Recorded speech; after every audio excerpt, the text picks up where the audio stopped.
Hello दोस्तों, आज हम बनाना सीखेंगे पोर्ट्रेट एक कर्ली हेयर वाले लड़के का। हम क्या कर रहे हैं कि चारकोल स्टिक से उसके चेहरे का फ्रेम बना रहे हैं। बहुत ही हल्के हाथों से बनाते हुए हम ये देख रहे हैं कि उसकी आँख, नाक, चिन वगैरह कहाँ पे आएंगे।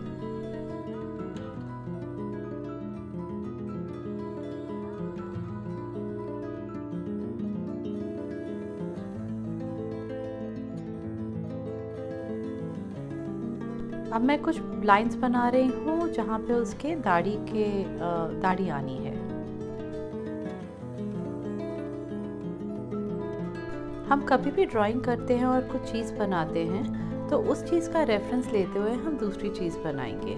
अगर हमने एक आँख बनाई है तो दूसरी आँख का साइज़ जो है वो पहली आँख के मुताबिक हम देख देख के बनाएंगे, और बाकी सारा जो चेहरे के नैनक्श हैं वो भी हम जो एक एलिमेंट बन गया है उसी के मुताबिक प्रोपोर्शनली बड़ा छोटा हिसाब लगा के बनाएंगे। इस स्टेज में आप ड्राइंग की सुंदरता पे ज़्यादा गौर ना करें। अभी हम लाइनें बना के बस ये निश्चित कर रहे हैं कि आंखें कहाँ आएंगी, लिप्स कहाँ आएंगे, उनकी चौड़ाई, गहराई वगैरह क्या रहेगी।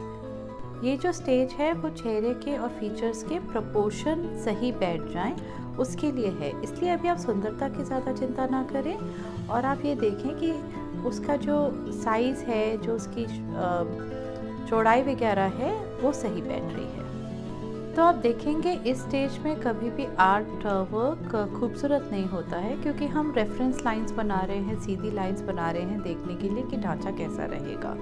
और ये बात मैं अपने हर ट्यूटोरियल में दोहराते रहूँगी क्योंकि ये बहुत ही बेसिक और ज़रूरी जानकारी है।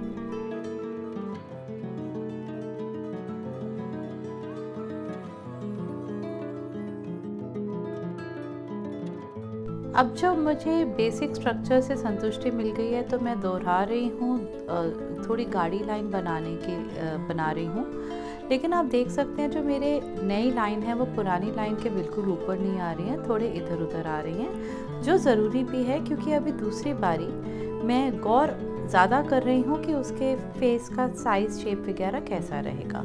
आप कभी भी पहली लाइन ना मिटाएं क्योंकि वो आपको रेफरेंस देते रहता है कि नई लाइन कहाँ आएगी। अब जब चेहरे के बेसिक स्ट्रक्चर से मैं खुश हूँ, अब मैं उसके थोड़ी शेडिंग दे रही हूँ और बालों में और उसके दाढ़ी में एरिया ब्लॉक कर रही हूँ कि जहाँ पे ज़्यादा शैडोज़ और काला रंग आएगा।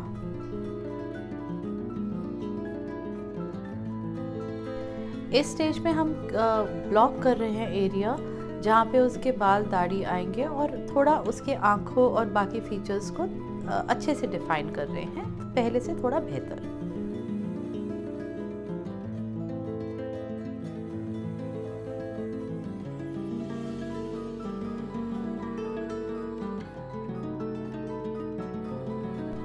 अब छोटी चारकोल स्टिक को लेटा के मैं उसके बालों में थोड़ा गाढ़ा रंग और उसके कर्ल्स बना रही हूँ। ये बेसिकली जो डार्कर एरियाज है उसको ब्लॉक करने के लिए है। अब उसके बाल जहाँ पे चेहरे के साथ जुड़ रहे हैं वहाँ पे काफ़ी गाढ़ा रंग होता है, तो मैं वो डिफ़ाइन कर रही हूँ और ये मेरे हेल्प करेगा देखने के लिए कि गाढ़ा कहाँ है और लाइटर कहाँ है। और जो सबसे गाढ़ा रंग होता है, जो बिल्कुल डार्क, वो हमारे को रेफरेंस देता है बाकी एरिया जो थोड़े हल्के और उससे और हल्के डिफाइन करने के लिए। तो वो एक बेस बन जाता है देखने के लिए कि हमें बाकी का जो शेड है वो कितना देना है। अभी पेंट ब्रश से मैं उसके बालों के रंग को थोड़ा ब्लेंड कर रही हूँ। इससे थोड़ा चारकोल लाइट हो जाएगा, लेकिन उसकी कोई परवाह ना करें।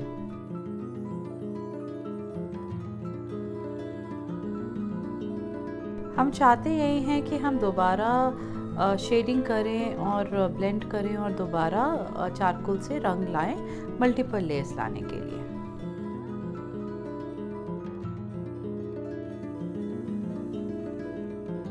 अब जब चेहरे की स्किन और बालों को थोड़ा टेक्सचर दे दिया तो उसके लिप्स और आँखों को मैं थोड़ा सा ज़्यादा अच्छे से डिफाइन कर रही हूँ। अब जैसे पहले वाला जो हमने चारकोल किया था उसको स्प्रेड कर दिया था तो थोड़ा हल्का पड़ गया और फैल गया है, तो अब मैं थोड़ा सा ज़्यादा डिफाइन कर रही हूँ और इस बारी मैं थोड़ा गौर करके शेप थोड़ी अच्छी, बेहतर बनाने की कोशिश कर रही हूँ, क्योंकि अब जो है फीचर्स को निकालने का टाइम आ गया है, तो उसको थोड़ा सा गौर करके एक्यूरेटली बनाने की ज़रूरत है। जो हमने पहले रंग लगाया था, चारकोल लगाया था, अब उसका महत्व ज़्यादा रह नहीं गया, वो सिर्फ शेड बन गया है, वो लाइनें नहीं रह गई हैं। लेकिन अब दोबारा जब हम लाइनें लगा रहे हैं तो वो शेडिंग नहीं, वो परमानेंट मार्किंग रह जाएगी। तो इसलिए हमें गौर करना है कि नाक, कान, आँख, होंठों का जो शेप है वो थोड़ा सा ओरिजिनल पिक्चर के मुताबिक बैठे। अब जो उसके फीचर्स बनाने हैं वो मैं थोड़ा गौर से कर रही हूँ, क्योंकि ये थोड़ा ज़रूरी है। जब मैं शेडिंग करती हूँ तो मैं जल्दी करती हूँ।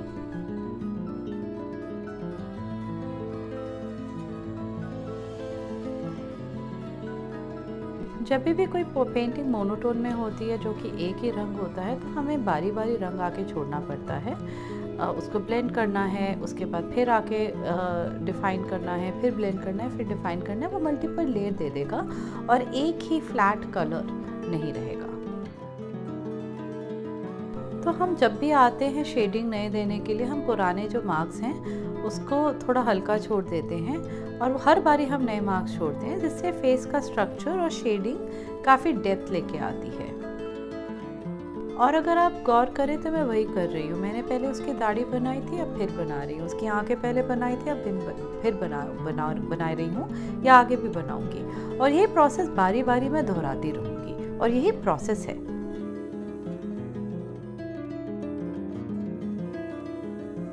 अब शेडिंग करते करते हम जब दोबारा शेडिंग करें तो आप देखें कि जो लाइटर चीज़ें थी वो डार्क बन गई हैं। तो जो और डार्क थी उनको डार्क करना है। हमें ये बारी बारी देखते रहना पड़ेगा कि जो डार्क वाली चीज़ें हैं वो और डार्क करते रहें, अगर हमारे मिडिल टोन गाढ़े हो रहे हैं। बेसिकली फ़ोटो देख के आपको गौर इस बात का करना है कि जो डिफरेंस है लाइट का, मिडिल टोन का या डार्क का, वो उतना ही रहे आपके भी पेंटिंग में। तो अगर आपके मिडिल टोन डार्क हो गए हैं तो आपको डार्क वाला ज़्यादा डार्क करना है। तो आपको ये कंपैरिजन और डिस्टेंस हमेशा ध्यान में रखना है। अब आप देख रहे हैं कि मैं उसका जो बाल हैं वो और डार्क कर रही हूँ, क्योंकि उसका चेहरा डार्क हो गया है। लेकिन मैं स्टेप बाय स्टेप में कर रही हूँ। एक ही बारी में आप पूरे बाल बहुत ज़्यादा काले नहीं कर सकते हैं, क्योंकि फिर वो फ्लैट हो जाएंगे और आपको जो मल्टीपल बाल दिख रहे हैं उसके अभी सर पे, वो नहीं दिखेंगे। और वही बात उसके चेहरे के साथ है। कहीं पे हमने बारी बारी आने के कारण कहीं पे डार्क है, कहीं लाइट है, और तभी उसके चेहरे की खूबसूरती निकल के आ रही है, और यही प्रोसेस है। अब जब चेहरा मोटा मोटा तैयार है तो मैं उसके टी शर्ट या कपड़ों का तुरंत लाइनें बना के गाढ़ा कर रही हूँ, क्योंकि अब हम उस पर काम कर सकते हैं। और बहुत ही जल्दी से मैं उसके नेक की, गर्दन की लाइनें खींच के उसके मसल और बोन स्ट्रक्चर डिफाइन कर रही हूँ। और पेंट ब्रश या हाथ की मदद से मैं उसके नेक का एरिया जो है ब्लेंड कर रही हूँ, और डार्कर एरियाज को और थोड़ा डार्क बनाऊंगी। जिन लोगों ने पहले आर्ट नहीं किया है, मैं उनको गुजारिश करूँगी कि ये जो फेस है इसके ऊपर वो थोड़ा ज़्यादा गौर करें। इन डिटेलिंग में आपको गौर करना बहुत ज़रूरी है। मैं जानती हूँ कि आप परेशान हो सकते हैं बारी बारी आके वही चीज़ दोहराने से, लेकिन यही बहुत इम्पॉर्टेंट है। क्योंकि बहुत आसान है परेशान हो जाना कि मैंने अभी लाइन लगाया, उसके बाद ब्लेंड किया, उसके बाद वापस आया, फिर से दोहराया, फिर ब्लेंड किया, फिर वापस आया। लेकिन यही है जो आपके आर्टवर्क को खूबसूरत बनाता है। इस स्टेज पे बहुत लोग पेशेंस खो देते हैं, लेकिन यही खूबसूरत बनाता है, आपके आर्टवर्क को उभार के लाता है। और इनिशियल स्टेज जो हमने डिफ़ाइन किया था उसका स्ट्रक्चर और प्रोपोर्शंस का, वो आपका बेस है, उस पर आप सबसे ज़्यादा गौर करें। अगर वो अच्छा नहीं है तो और आप कितनी भी शेडिंग कर लें तो फिर भी पेंटिंग अच्छी नहीं आएगी। इस हालत में मैंने अपनी पेंटिंग छोड़ी थी डे 1 के बाद, और मैं टिपिकली एक दिन छोड़ती हूँ देखने के लिए दूर से पास से कि उसमें क्या गलतियाँ करी हैं मैंने। तो मेरी बहुत सारी ऑब्जर्वेशंस थी इसमें गलतियों की, उसकी दाढ़ी में, फोरहेड में, बालों में, जो आज मैं अगले दिन जाके सुधारूंगी। तो अगले दिन आके मैंने उसके बालों के स्ट्रक्चर थोड़ा सा सुधारा। जैसे मैंने कहा, मैंने देखा था कि उसके जो बाल हैं उसके लेफ़्ट साइड में वो थोड़े कम घने थे और कम बाहर को आ रहे थे, तो वो मुझे बढ़ाने थे और सुधारना था। और साथ में ही मैं उसके जो फीचर्स हैं, लिप्स हैं, उसको थोड़ा बेटर शेप दे रही हूँ। और जो उसका दाढ़ी वाला एरिया है, जो मैंने कल देखा था कि इसमें गलती है, तो वो मैं सुधार रही हूँ। और साथ ही साथ मैं डिटेलिंग पूरे चेहरे पे कर रही हूँ।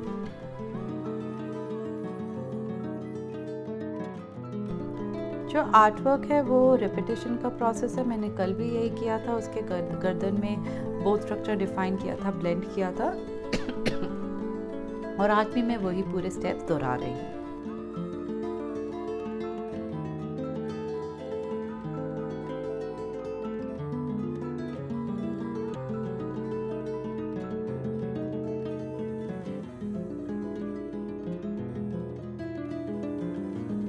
और अब मैं उसके दाढ़ी के एरिया से थोड़ा सा चारकोल लिफ्ट कर रही हूँ क्योंकि वो बहुत ज़्यादा गाढ़ा हो गया था और मुझे थोड़ा सा स्किन सी थ्रू चाहिए था।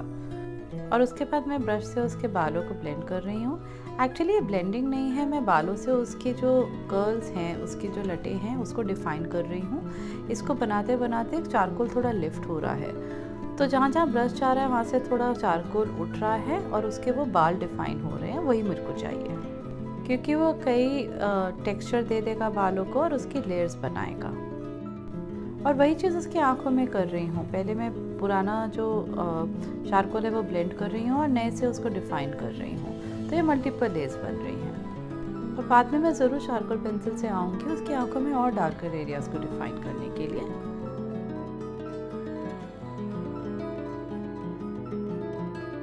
मेरे को उसके टी शर्ट और ड्रेस का एरिया पसंद नहीं आ रहा था क्योंकि वो बहुत डिफाइंड था, तो मैं अपने हाथों से कुछ चारकोल मिटा रही हूँ और कुछ निशान छोड़ के जा रही हूँ। और चारकोल में यही मज़ा आता है जब हम निशान छोड़ सकते हैं। और ये इसलिए क्योंकि चेहरा बहुत डार्क और डिफाइंड हो चुका है और मैं नहीं चाहती कि जो उसके कपड़ों का एरिया वो भी इतना डिफाइंड रहे, इसलिए मैं एक बार ही वापस आके उसके कपड़ों का थोड़ा चारकोल मिटाऊंगी। पर उससे पहले उसके खूबसूरत बालों पे और काम करते हैं। आइडिया ये है कि जो डार्क एरिया है बालों के हम उसको और गाढ़ा करते रहें और जो लाइटर एरिया उसको और लाइट छोड़ते रहें, और उसी से बालों की गहराई और उसकी सुंदरता निकल के आती है।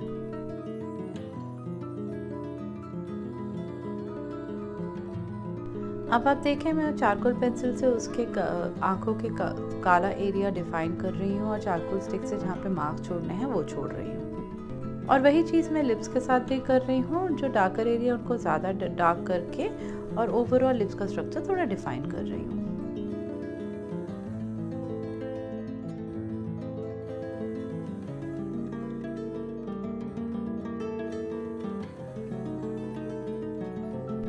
और मैं जूम इन करके अब आपको उसकी आंखों की डिटेलिंग का प्रोसेस दिखा रही हूँ।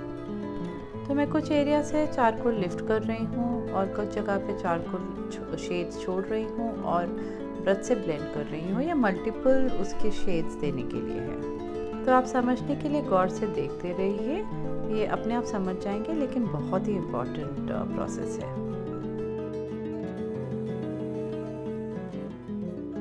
जैसे मैंने पहले कहा था, उसका ड्रेस का एरिया मुझे पसंद नहीं आ रहा है, तो नीडल इरेजर से मैं काफ़ी मार्क्स लगा रही हूँ, चारकोल लिफ्ट कर रही हूँ और निशान लगा रही हूँ। और एक बार फिर से उसकी आंखों में काम करना शुरू किया डिटेलिंग के लिए।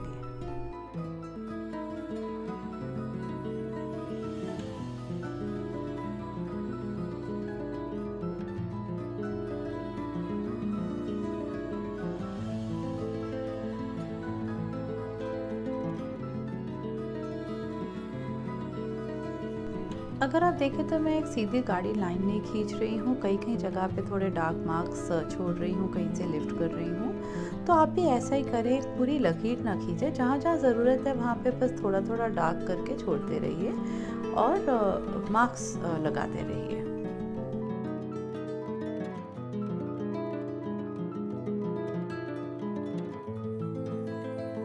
और अब नीडल इरेजर से मैं उसके बालों की लटें बना रही हूँ, चारकोल लिफ्ट करके, और उसके वो वेव्स और कर्ल्स आ रहे हैं। और ये हाइलाइट्स जो हैं वो उसके बालों के थोड़ी अच्छी शेप दे रहे हैं। और एक बार जब हाइलाइट्स हो जाएं तो उसके बाद ज़रूरी हो जाता है जो डार्कर एरियाज है उसको और डार्क करना पड़ता है।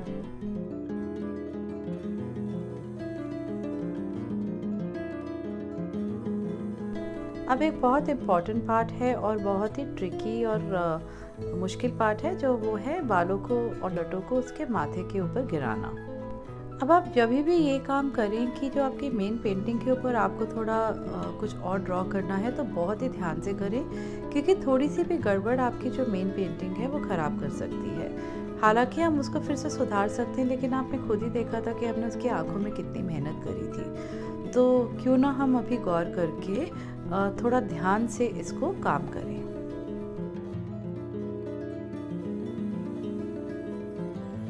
प्रोसेस वही है, डार्कर एरिया को डार्क करना है और थोड़ा बीच में से लिफ्ट करना है लाइटर एरियाज में।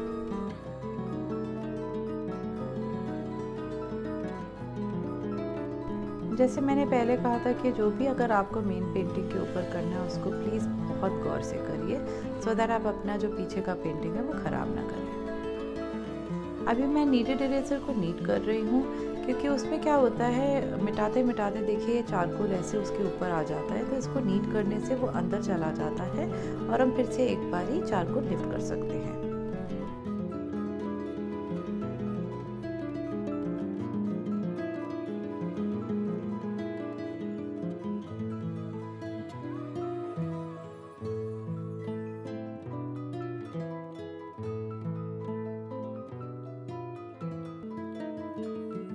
और अभी मैं जो बालों की गहराई है जो उसके अंदर मैं और गाढ़ा कर रही हूँ, उसको बस टेक्सचर देने के लिए।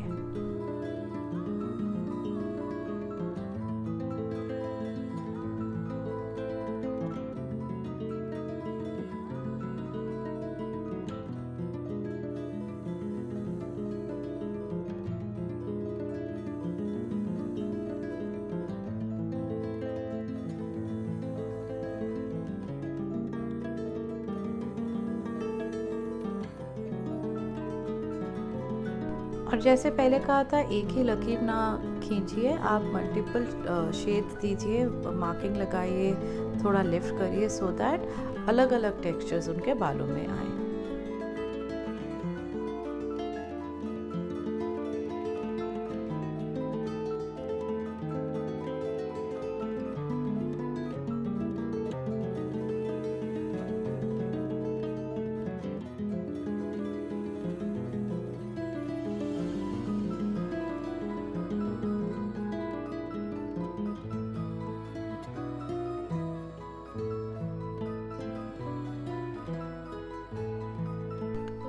अब उसके कानों के इर्द गिर्द कुछ मैं हाइलाइट्स दे रही हूँ उसके बालों के कर्ल्स निकालने के लिए। और जैसे पहले कहा था, मुझे उसकी शर्ट का एरिया पसंद नहीं आ रहा है, तो अब मैं चारकोल स्टिक से थोड़े मार्किंग्स छोड़ रही हूँ। जैसे मैंने पहले कहा था, कुछ इरेज किया था, कुछ हटाया था, कुछ स्मज किया था, तो मैं अलग अलग किस्म की मार्किंग्स छोड़ रही हूँ थोड़े से इफेक्ट के लिए।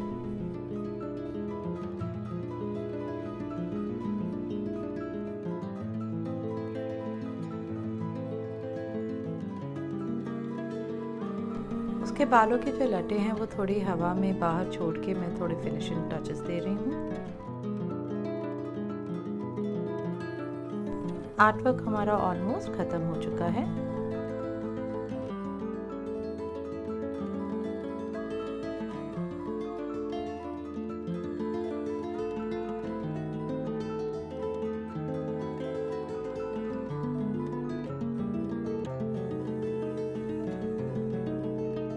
बस अब आर्ट वर्क को साइन करने का टाइम आ गया है और ये है हमारा फाइनल प्रोडक्ट। आशा करती हूँ आपको अच्छा लगा होगा। प्लीज़ लाइक और सब्सक्राइब करिए वीकली अपडेट्स के लिए। Thank you.